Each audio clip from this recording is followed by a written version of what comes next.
Buen día Lourdes, buen día Víctor Hugo, Negro, buen día a todos y a todas. Estamos esperando que salga el dólar vergüenza, a ver si en poco tiempo lo anuncian, el dólar vergüenza. Bueno, ante la espera del dólar vergüenza podemos preguntarnos, los nuevos ministros que van a asumir, que van a reemplazar a Elizabeth Gómez Alcorta, que van a reemplazar a Zabaleta, que van a reemplazar a Moroni, ¿bajo qué políticas van a asumir estos nuevos roles? Porque aquí parece que lo que no hay son políticas. ¿Cuál es la política que tuvo el Ministerio de Trabajo que hoy encuentra su punto final? ¿Cuál es la política que tiene el gobierno, por ejemplo, para controlar precios que no se detienen?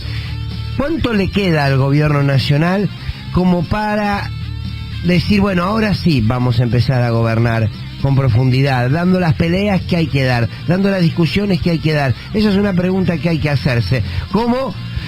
Tantas preguntas que nos venimos haciendo estos últimos días.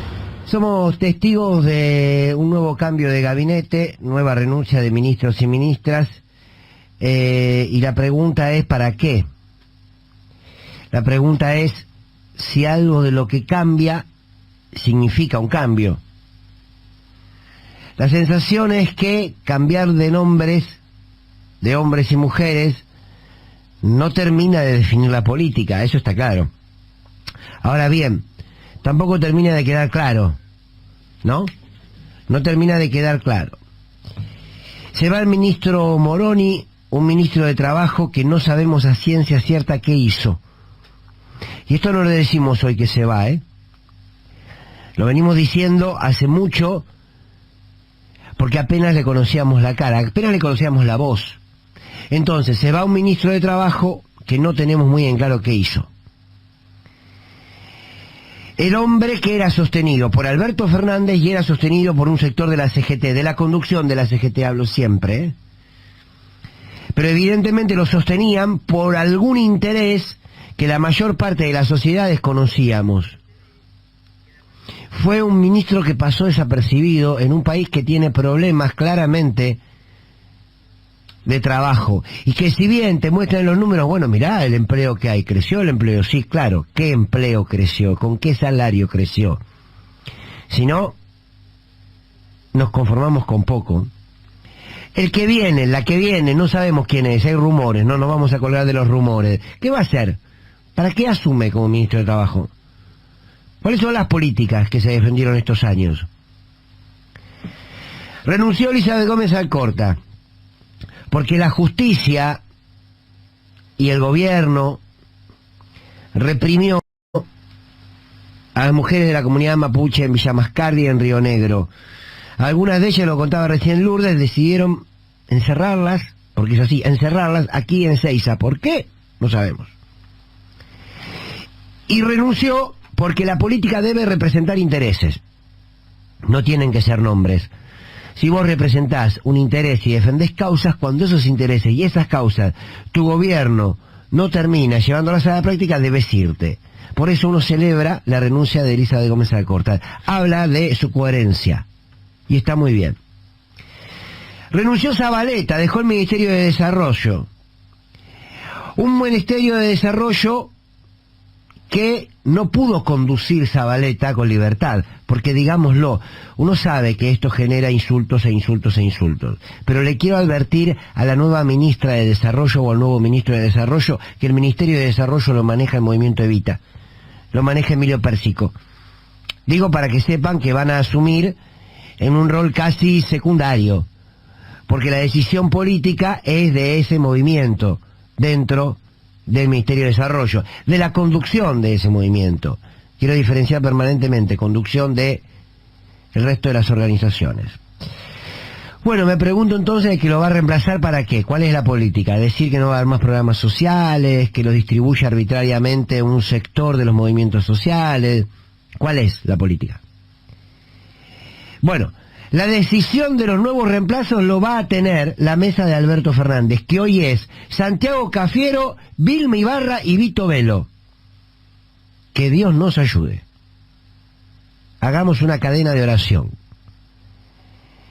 Bien, quiero tomar la palabra y la reflexión que hacías, Víctor Hugo, al comienzo del programa. A este gobierno lo embellece la oposición. Qué triste, qué real, pero qué triste. Qué problema que tiene el gobierno si esto es así. que lo es, y qué problema tiene la política que esto sea así. Porque si la política se va a regular entre el miedo y el espanto, la verdad es que nos pone en un aprieto. No merecemos mucho más. Quiero preguntarme cuál es la estrategia económica frente a este acuerdo con el fondo, que genera ajuste, pero que ya va a conseguir que nos den 3.900 millones de dólares en pocos días y otros 5.800 millones para fin de año. ¿A quiénes se lo van a dar? ¿Podemos preguntar esto? ¿Cómo se van a distribuir? Es tiempo de que alguien del frente de todos quiera hablarle de cara a la sociedad. No por Twitter, de cara a la sociedad. ¿Hacia dónde vamos? Ya no queda tanto, Lo decíamos cuando quedaban 3 años, cuando quedaban 2. Ahora no queda ni un año, quedan meses, porque después de las PASO, el que gane las PASO o el que gane las generales en octubre ya está.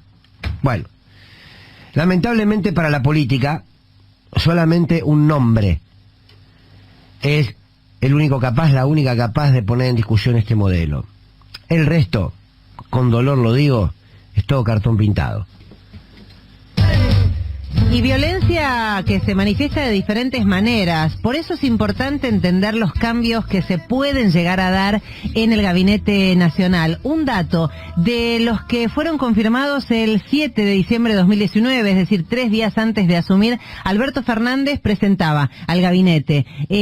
A menos de 3 años, solamente 5 quedan, de ese gabinete original. Queda Eduardo Guado de Pedro, Gabriel Catopodis de Obras Públicas, Tristán Bauer de Cultura, Juan Cabandier de Medio Ambiente y Matías Lamens en Turismo y Deporte. Violencia es también tener un Ministerio de Trabajo que no vele por los derechos de los trabajadores y que no pueda funcionar como una bisagra entre la puja de los empresarios, de los dueños, de los patrones y la necesidad de los laburantes. Por eso es importante ver qué va a pasar. Hugo Yasky habló de la disputa que se está dando en este marco donde el salario está por escaleras, la inflación va por ascensor. ¿Qué dijo? Entre otras cosas recordó que Claudio Moroni nunca llegó al ministerio en representación de los laburantes, nunca llegó como un ministro peronista. Moroni como ministro de Trabajo, ¿qué balance usted hace de su gestión y qué le parece como ministro de Trabajo? Hago un balance negativo, administrativista, como un funcionario que no toma conciencia de que el Ministerio de Trabajo fue creado no para arbitrar en una especie de imparcialidad los conflictos, tratando de ser una especie de gerente neutral de la conflictividad, sino el Ministerio de Trabajo se creó para compensar la simetría que de hecho existe entre dueños del capital y el trabajador. Esa simetría donde hay alguien que tiene la fuerza y otro que es más débil, el ministro de Trabajo... Ahí lo escuchábamos, Víctor Hugo Lourdes, a Hugo Yasky, ¿no? Vos lo repetías, Lourdes. El ministro de Trabajo nunca asumió como parte de un gobierno peronista. Es una síntesis dura la de Hugo Yasky, pero la verdad es que es cierta, y la verdad es que a uno a esta altura, porque ya pasaron varios años, se pregunta en realidad cuántos rasgos tiene este gobierno, de gobierno peronista.